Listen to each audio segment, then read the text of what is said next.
Which legends are gonna be better or worse post-ban? This is the question I'm gonna be answering today. So this is our set 2 starting point, at least in my opinion. Draven, Irelia, Ezreal in the S tier. We have Seaver, Miracle, Kai'Sa Control, Misfortune, Aurora, and Annie. I know this one is a little bit controversial, but I really do think that Annie was a tier A deck that could have been like a mid-range aggressive deck going very under the radar, and I think it was very underrated. Now in the B tier we had playable decks, so like Jax was pretty decent, Victor was decent, Rek'Sai was playable, Master Yi mid-range was definitely playable.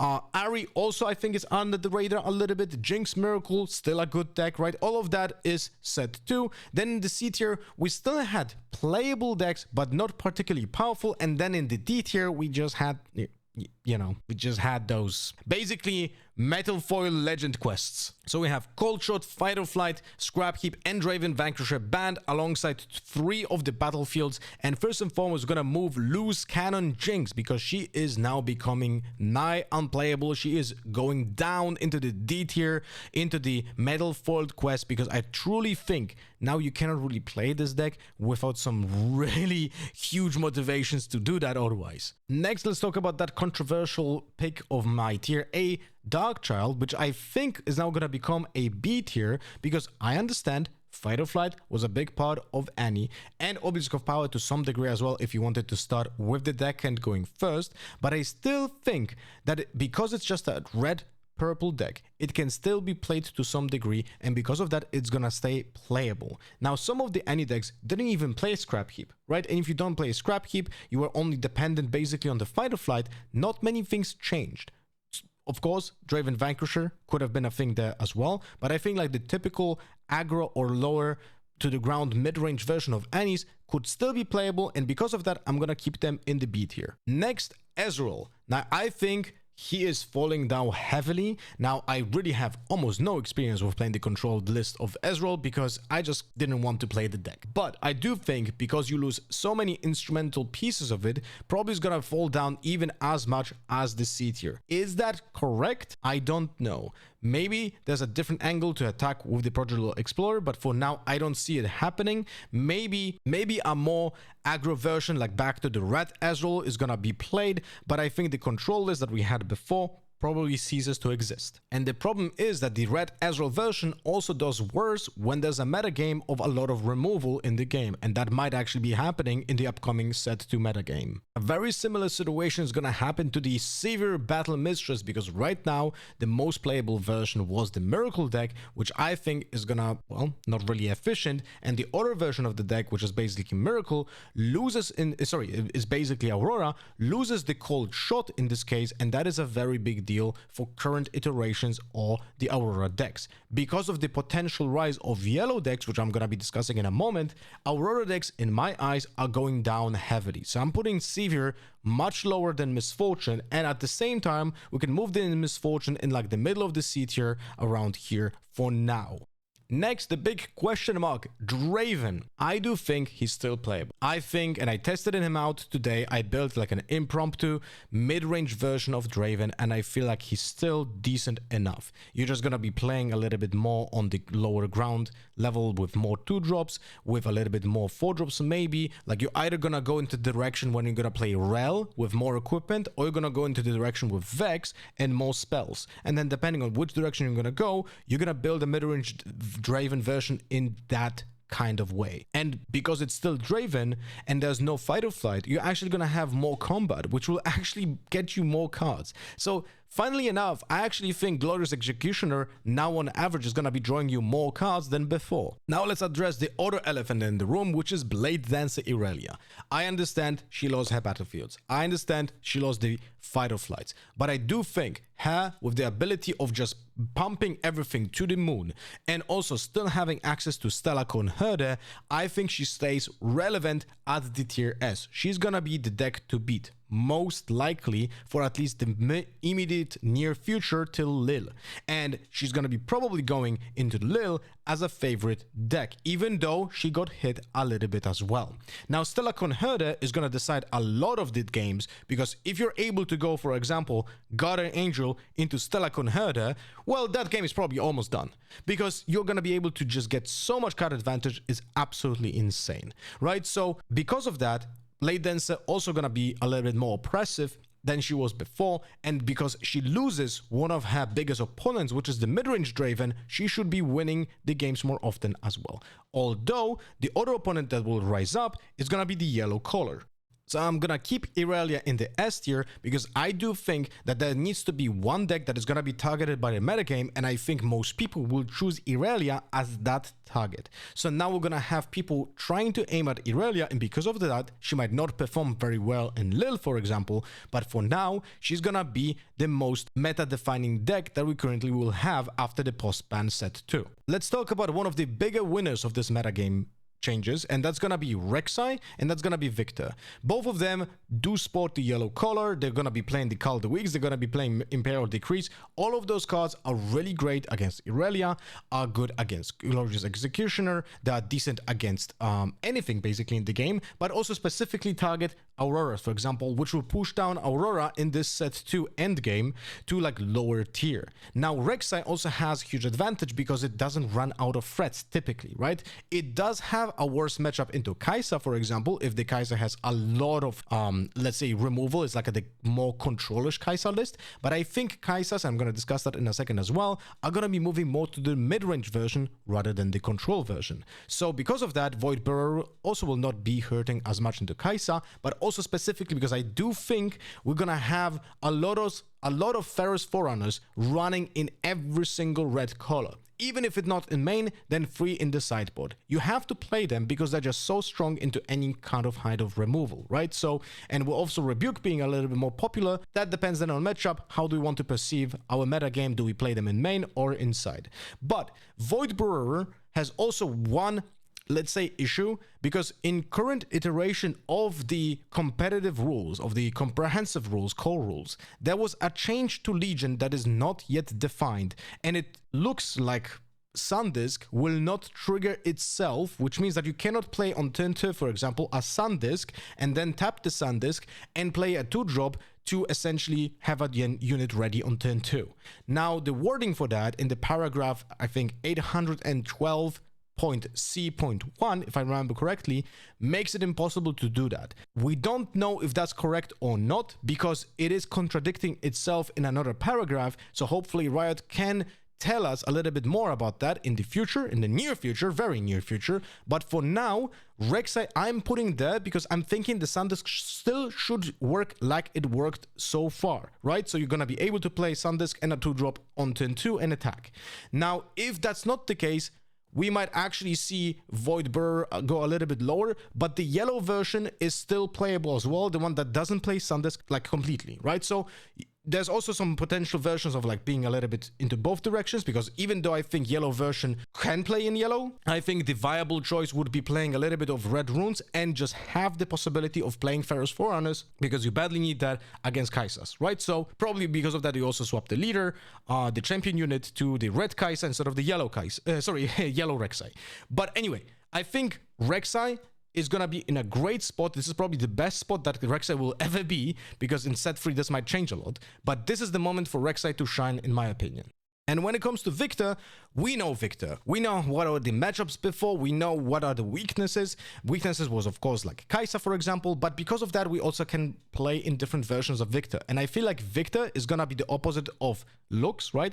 It's gonna be the more unit-based mid-range version that is also gonna punish the big VIP kind of style of decks, like for example Irelia or Aurora decks, right? And because of that, Victor might be looking great.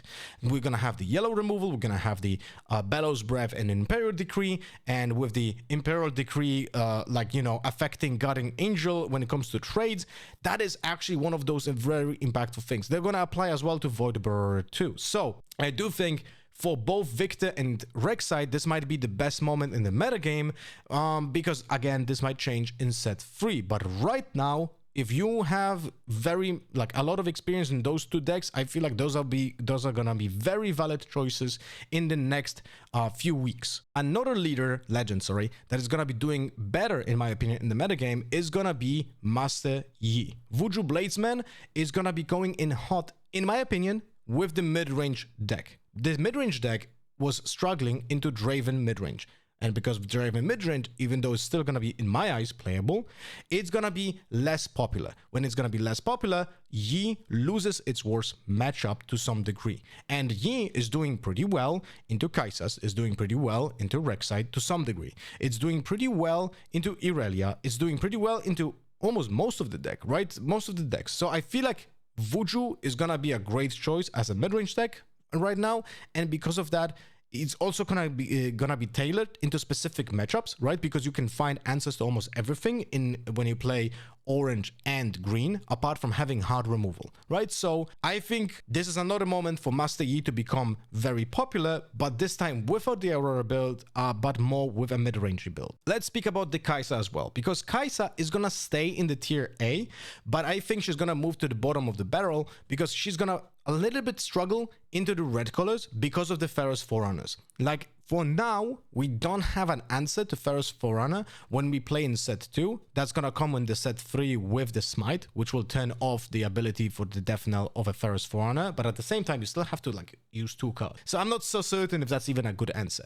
But anyway, my point is, Daughter of the Void is gonna be always stable. Her legend is just too good to not matter. The red and the blue have really phenomenal cards, and they're gonna be decently built into the metagame. Now, the problem is that Daughter of the Void needs to decide which direction she's gonna go. And I think in the current upcoming weeks, Daughter of the Void should be going into the mid-range version, so more like set 1 rather than set 2 that we have seen so far. We will not use as many spells. We're gonna go more to the ground with the units because of the fact that we're gonna have to fight against other decks that will have a lot of removal as well, right? So we don't want to have like those really long drawn out battles and then a Pharaoh's Forerunner just closes out the door. Like, we have to be a little bit more proactive with it. We have to get points as soon as possible. And if we're gonna get into more controller situations, then Assembly Rig is one of those things. And also, of course, ours, Pharaoh's Forerunners, are gonna be trying to win the games for us in the longer matchups. All right, what happens to Jax? Jax was one of the decks that I was trying to play after the bans because I was anticipating them coming. So I even bought myself Aphelios Showcases. I even bought myself an overnumbered Jax because I really like the idea of playing Jax. And now with the rule changes, you cannot flick your equipment anymore on the Aphelios. You cannot flick the Brutalizer. And Jax is just, it's so much worse than it was before. So unfortunately, I think Grandmaster Arms is going to be still playable, but I don't think it's gonna be like, you know, very, very, very good. So I'm gonna keep him on the bottom of the B because I wish, I'm a little bit emotional bias over here because probably he should be C, but I just hope he can be B because I really want to play my cards. But the thing is, I will probably not even play Aphelios in the Jax anymore because, you know, there's no potential to like getting really that effect going. And because of that, I will most likely just play Irelia's Fervent instead of the Aphelios, which just makes the deck kind of boring. So yeah, I don't know what you guys think. I would love to hear from any of the Jax mains what they think about the metagame for the Jax. And yeah, now Ahri, I think she stays in the B tier. I think she's still gonna be under the radar. I think the deck is actually pretty decent, although I don't have a deck list to show you to like prove my point. But I do think that the Ahri could be okay in the upcoming metagame. She's gonna be pretty decent into like any of the aggressive decks, apart from Kaisa, which should have a little bit more removal. So I don't know. I feel like this is the moment for Ahri to potentially also deliver some results, even though I'm putting her into the B tier. Now, if there are experts on Ahri, let me know in the comments if you have also some kind of idea how you might do in this upcoming metagame. Next, I'm gonna move 2 leaders, and that's gonna be Boss and Grand Duelist, because they actually Grand Duelist probably ahead of Set. Anyway, the point is they become better because of the ban of Fight or Flight, right? Without that card, they actually are gonna be able to attack more often because the only target now is Rebuke. And I know Rebuke is absolutely devastating against Set, and it's well, a little bit less devastating for Fiora, right? Because we have access to riposte. But for the boss, right now in set 2, this is gonna change in set 3 because we're also gonna get a counter spell that targets your own unit. So Rebuke will be able to be countered, right? And then actually set is gonna be way more playable. But I do think that this combination of colors right now is not that terrible, right? So it should be playable. And because Fiora has access to riposte in this metagame where rebukes are gonna be more played than actually in the meta before the ban, right? Because even though we only had access to all the rebukes, all the fight or flights, the purple decks were not playing that many rebukes because they were drawing so many cards that they needed just one rebuke to just seal the deal. Right now, with no access to cold shots, with not really access to scrap heaps to like go through that many cards, you're gonna have to play either more copies of Rebuke or have them in the sideboard, which can open a small window of opportunities for decks like Fiora and Set to actually shine in the metagame. So I'm putting them, I mean, shine is a little bit too big of a word, but I'm putting them in the B tier because I do think they're gonna be playable, but probably even more than Jax. And now let me move probably the biggest winner of this post-ban, which is gonna be Azir. I think Azir is fantastic spot, in a really fantastic spot. And we have access to yellow, so we have Cold Week, we have Imperial's Decree to deal with Irelia, we have the stuff to deal with Aurora, we're decent into any kind of fight decks. Draven doesn't have, you know, like, it still has Rebuke, but it's not really that big of a problem. The bigger problem would be Thermal, right? So if both Kaisa and Glow's Executioner are actually gonna play like the thermals to destroy all of our gear, that might be a bit of a problem. But at the same time, it really depends on the metagame, because maybe those decks will not have the slots to play that because they're gonna have to find answers for the other archetypes. And Azir is gonna be one of the very few decks that actually plays a lot of gear, because the other one is Jax, and no one should be preparing for a Jax, right? So if that's the case, only Azir is gonna be weak to that equipment hate. So I feel like that might be one of the reasons why Azir is also gonna shine. And in general, I feel like the pattern from Azir's is pretty decent into almost all of the decks that we have this in this A tier over here. So the time are really looking up for Azir. That's what I'm thinking. And also having access to potentially any kind of removal that your opponent will have, or any kind of spells, opens up this spot for Azir into any direction. So looking forward to Azir in the next set. Maybe I'll actually play it. I actually ordered Arises for myself like 2 days ago before the ban. So yeah, hopefully I'm gonna be right about that. Now let's speak about the other decks that we have in the C tier. So I'm gonna just go like a blanket statement over here. For example, Lucian, I don't think he gains much in this metagame because he still has problems with removal. We're still gonna have to go through the Kaisas. We'll have to go now through the decks that have even more removal. Like, for example, if the Rek'Sai is gonna be playable with the Phoenixes and the Sun Discs, well then I don't know how to even go through that, because there's so many removals there that Lucian doesn't even have a way of stopping any of like those spells destroying all of his board. Victor is also known for having a lot of removal, so Lucian will really struggle into that. Into a Holdmaster Yi decks, that's gonna be also problematic, because you have to go through the assaults, which can go over, right? But then you fail at holding the battlefield, and Wujo actually has an easier time breaking into that battlefield to set up another portion of a hold. So I feel like Lucian will not have a good spot into this metagame, because he might struggle into most of the decks from tier S and A, and so I'm keeping him at top of C. Maybe I'll be proven wrong, but for now I'm putting him at top of C. And also, nothing changed about his Relentless Pursuit wording, so he still is required to have an equipment to actually play Relentless Pursuit, which is a shame. Lux is another blue-yellow deck that could be doing well if you're just super highly specialized, but I think most people are not. And also, it's very hard deck to pilot, and you also can just play Victor instead. That is much easier to pilot and probably has a better matchup spread. Not probably, 100% has a better matchup spread. So I'm keeping the Lux here on C. Maybe I'll put it ahead of Lucian because, I don't know. Ochman probably will say I'm idiot. The Ochman is a Polish player that won the best of Lux from Bologna, so he probably called me an idiot for putting her in C, but I do think so. Now, Volibear, I have absolutely zero experience playing Volibear, but I know he's playable to some degree, so I'm gonna keep it MC, and that's about it. Then we have Yasuo, which we'll keep in the C tier because he still has potential abuse of Stellar Code and Herder. So that's what keeps him alive, I think. You know, that's about it.